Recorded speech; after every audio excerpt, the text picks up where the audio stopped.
मित्रों, हम लोग को ध्यान में है कि जब पहले हम लोग उत्तर प्रदेश की धरती पे आते थे तो यहाँ की चर्चा किस प्रकार की होती थी। माननीय मुख्यमंत्री जी अभी हम लोग को बता रहे थे कि किस प्रकार से बीमारू राज्य की चर्चा होती थी, तो उत्तर प्रदेश, बिहार जैसे राज्यों का नाम लिया जाता था। पर हमें सौभाग्य मिला है कि हमारे देश के यशस्वी प्रधानमंत्री श्री नरेंद्र मोदी जी के नेतृत्व में आज देश का हर राज्य विकसित राज्य बनकर उभर रहा है और उत्तर प्रदेश उसका नेतृत्व कर रहा है। मैं इस बात को आज इसलिए कह रहा हूं मित्रों, जब हम आए थे मथुरा में अधिवेशन करने युवा मोर्चा के साथियों के द्वारा साथ, उस कालखंड में लगता था कि कब कहां कोई घटनाएं घट रही हैं, कब क्या हो जाएगा।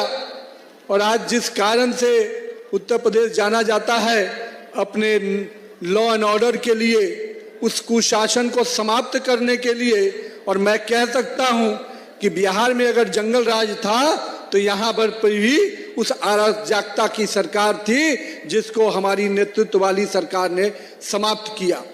आज बिहार हो या उत्तर प्रदेश हो, देश का उत्तर भारत का कोई भी राज्य हो, विकास के पटरी पर अगर आगे बढ़ रहा है तो इसका बड़ा देन कहीं ना कहीं भाजपा कार्यकर्ताओं को भी जाता है कि इन कार्यकर्ताओं ने अपने समय का संघर्ष किया और उस संघर्ष के बल पर आज देश में अपनी सरकार बनी। और एक बार नहीं, तीन बार अगर देश में भाजपा की सरकार बनी तो इसका श्रेय कार्यकर्ताओं को जाता है। मैं साथ ही साथ उत्तर प्रदेश के विकास में जिस प्रकार से काम हो रहा है, मैं माननीय मुख्यमंत्री जी को बहुत बहुत बधाई देता हूं कि जिस राज्य में बनारस से लेकर हम कह सकते हैं अयोध्या से लेकर और आज काशी की इस नगरी में भी, काशी के और मथुरा के इस नगरी में भी जिस प्रकार से सांस्कृतिक विरासत को आप आगे बढ़ा रहे हैं, निश्चित रूप से भारत का एक एक सनातनी व्यक्ति अपने आप में गर्व करता है कि ऐसी सरकार हमने बनाई है जो सनातन के परंपराओं को जीवित रखकर आगे बढ़ा रहा है। माननीय मुख्यमंत्री जी, आपने केवल सांस्कृतिक विरासत को ही नहीं, सांस्कृतिक राष्ट्रवाद की जड़ों को ही मजबूत नहीं किया है, आपने उत्तर प्रदेश में विकास की गाथाओं को भी आगे बढ़ाया है। आज उत्तर प्रदेश में एक्सप्रेसवे की चर्चा होती है, चाहे वो यमुना एक्सप्रेसवे हो, चाहे कई और अन्य एक्सप्रेसवे। ये दिखाता है कि उत्तर प्रदेश विकास के पटरी पे अब देश के उत्तम राज्यों में ही नहीं, विदेश में जो ऐसी सड़कें दिखती थी, आज उत्तर प्रदेश में भी वैसी सड़कें दिख रही हैं। ये एक बड़ा श्रेय एनडीए की सरकार को जाता है, नरेंद्र मोदी को जाता है और योगी आदित्यनाथ जी को जाता है। लेकिन मित्रों, हम लोग आज यहाँ पर उपस्थित हुए हैं। आज माननीय प्रधानमंत्री जी ने मन की बात में जिस प्रकार से एक एक व्यक्ति को, एक एक वर्ग को, एक एक क्षेत्र को छूने का काम करते हैं, आज हम लोगों ने, उन्होंने बताया कि किस प्रकार से आज भी स्वच्छता का अभियान एक एक गांव में चल रहा है। लोगों के अंदर जो 2014 में उन्होंने जिसकी शुरुआत की थी, आज आम जनमानस के व्यवहार का विषय बन गया है। ये स्वच्छता क्रांति माननीय प्रधानमंत्री जी की जो देन है, उससे आज भारत का हर जनमानस जुड़ रहा है। और ये बहुत बड़ी उपलब्धि इसलिए भी है कि जिस भारत के बारे में लोग तरह तरह की बातें करते थे, आज भारत वो स्वच्छता के नाम पर जाना जाता है, स्वच्छता के प्रतीक के रूप में आगे उभर रहा है। ये निश्चित रूप से माननीय प्रधानमंत्री नरेंद्र मोदी जी का देन है। माननीय प्रधानमंत्री जी ने हमेशा राज्य में, देश में विकास की योजनाओं को आगे बढ़ाने के लिए अंतिम व्यक्ति को विकास की योजनाओं से जोड़ने का हमेशा प्रयास किया। और इसका प्रयास का फल है कि आज चाहे वो हमारे विकसित भारत का जी राम जी योग की योजना हो, जहां श्रमिक और किसान भाइयों को जो मदद देने का प्रयास किया गया।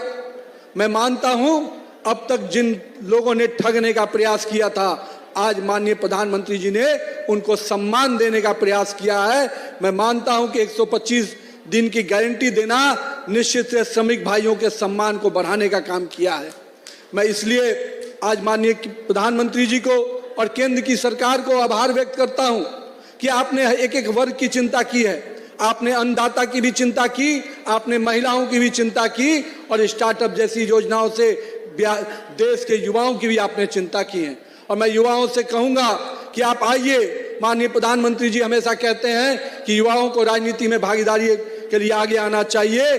तो आइए सकारात्मक राजनीति में हम भी आगे बढ़कर काम करें।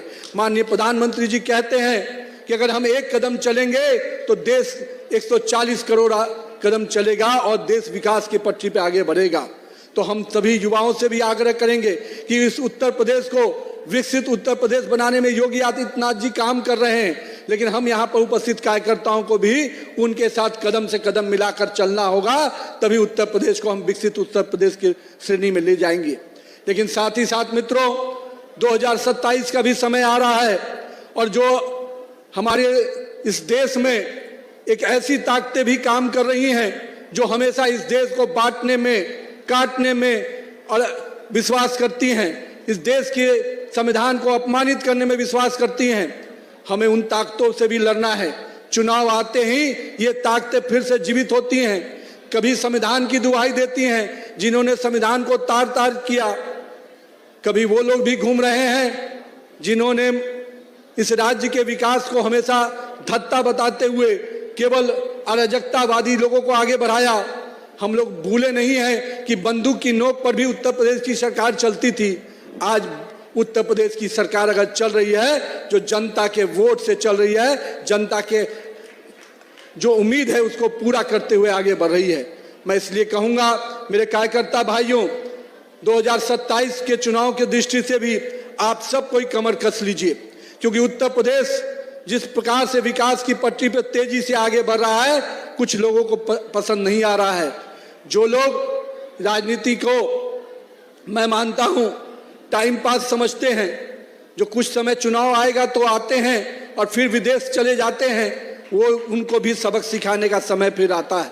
इसलिए 2027 के चुनाव के दृष्टि से भी मैं कार्यकर्ताओं से आग्रह करूंगा, अपने बूथ को मजबूत कीजिए। आज मन की बात हम लोगों ने सुनी है, अब अगले फरवरी महीने में भी हर बूथ पर हम मन की बात को सुनेंगे और माननीय प्रधानमंत्री जी का जो देश और दुनिया को जो निर्देश रहता है उसके साथ साथ हम अपने बूथ को भी मजबूत करेंगे।